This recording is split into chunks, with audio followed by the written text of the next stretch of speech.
your life and look at it from the bigger picture. What do you want your world to be like?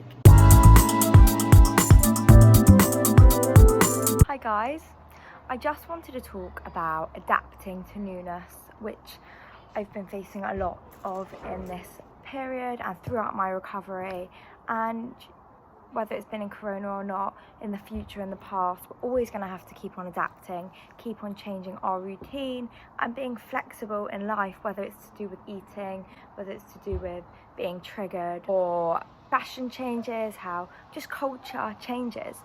And with recovering from an eating disorder, I find that this is really key.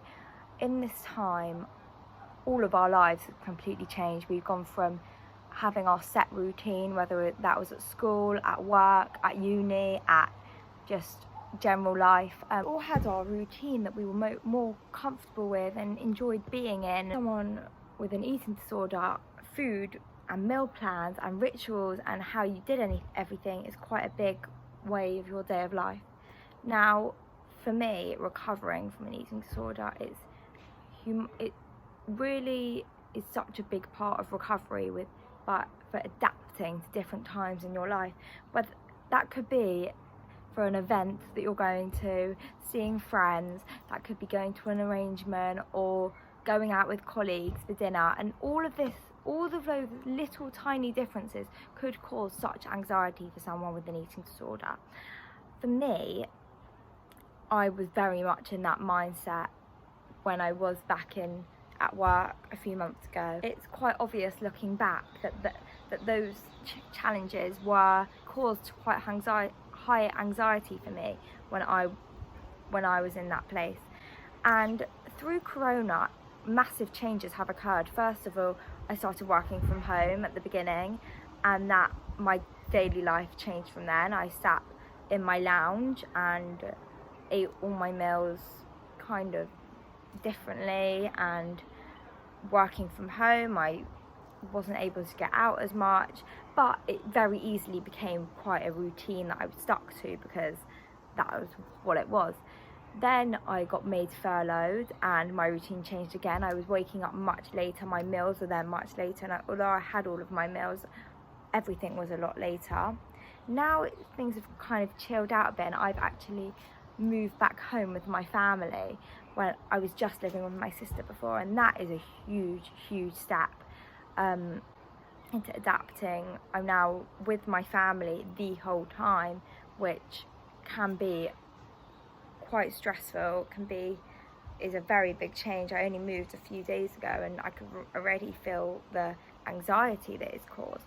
But what I've learned is that the anxiety I'm feeling right now, I would have felt so much worse a few months ago, and I can really see how far I've come in my journey.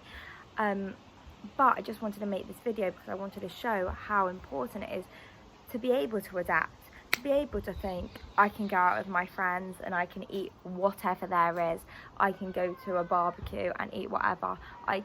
If someone's having drinks, I can go and I can snack, and even if I've had my snack ready. These kind of things could really trigger you and set you back and give you a way to restrict, but that can't happen. I think what I've noticed a lot is just learning to trust the process, learning that those mouthfuls that you are eating is not to gain weight necessarily. It's gaining your life, it's gaining your freedom, it's gaining your friendships, it's gaining your whole world, your whole future, and your whole career and your whole life ahead of you. And I think that's so important. Through this time, adapting to whatever that may be, whether it's your family cooking a barbecue, your mum making your meals, your friend, you're having a social distance picnic, and timings being confusing, they're not being what you want in the supermarket, and you having to have something else. I think it's so important just to go with the flow. I know it's so much easier said than done, but if you think about the bigger picture, we are in a global pandemic right now, and our anxiety, it could be massively focused on not having the right food that you're strictly, rigidly safe to having, and if you do go out your comfort zone, then restricting it, all this anxiety in your head and all this maths that you may be doing inside your head is not worth it in the big picture, because at the end of the day, normal people are just eating when they're hungry, and that's it. And eating, and there may be a few crisps out, a few cookies, if someone offers you a cake, you'll just take it. And that is what freedom with food is about. I think that's so important to know and to work on, to be proud of yourself that you can eventually be able to do that. But it does take steps, it definitely does take steps, but just trusting the process and going with the flow, however hard it is, I know you can do it. Now, without a doubt, there's going to be challenges facing in your way. There's bound to be like the coronavirus, or like me moving home. Even someone else you're living with is on a diet. That could be really triggering, but you have to remember, this is you. This is your life, and look at it from the bigger picture. What do you want your world to be like in, say, 5, 10, 15 years time? Do you really want your life to be controlled by food in that time? I know the answer will be no, because you don't. Work towards so you feel comfortable in your body, so you can love every inch of you, or you can love your food, you can enjoy having the freedom that you deserve, and just be able to enjoy this life we are gifted with. That is so important to work towards. Now, a big part of anorexia, as everyone knows, is the fear of gaining weight. Kind of want to take that gaining weight out of the picture, because you're not gaining weight. You're not. You may be gaining this thing called weight, and your hair may be getting longer, you may be getting taller. No one cares about any of that. So why should your weight have anything to do with how you live your life? It's been a stigma for so long.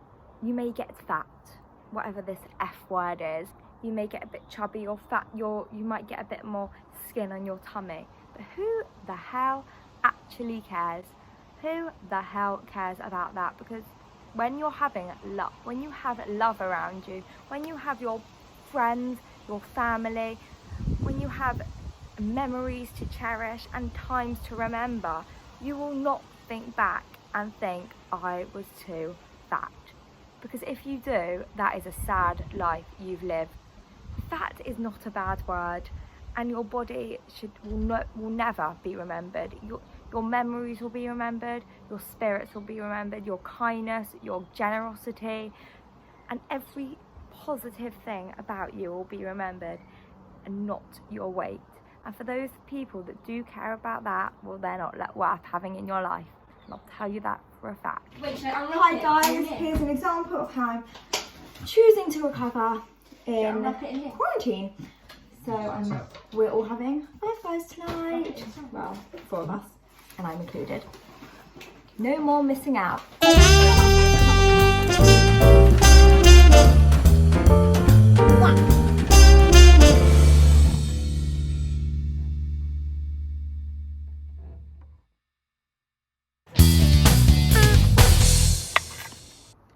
Shout out to all those voices in my head this morning telling me I shouldn't have breakfast because I ate a 5 guys last night on top of lots of chocolate. Who cares?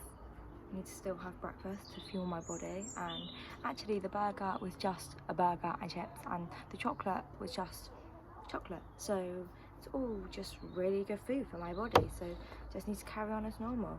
With my peanut butter, with my chocolate granola, with my yogurt, with my Special K. So here's to you, anorexia. I will not be living with you in the future. The last point of the video is I just wanted to say how trusting the process just makes it so much easier. I've really noticed such a big change in the way I look at food now, and how forcing yourself to go out your comfort zone and just eat when you don't want to, but you know you have to.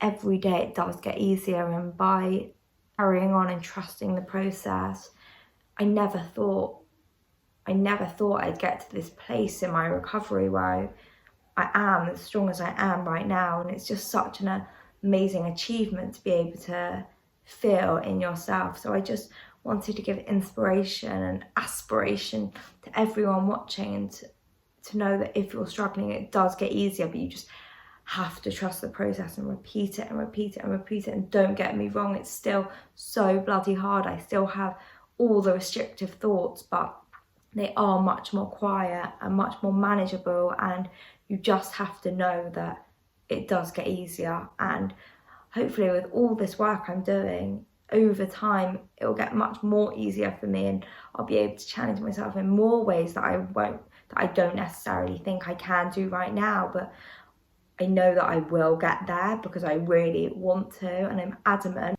that my future will not have an eating disorder in it. Thank you so much for watching this video. Feel free to like and subscribe. Follow me on Instagram for a lot of more positive, happy posts and stories, and sending you all lots and lots of love as usual. Big kisses.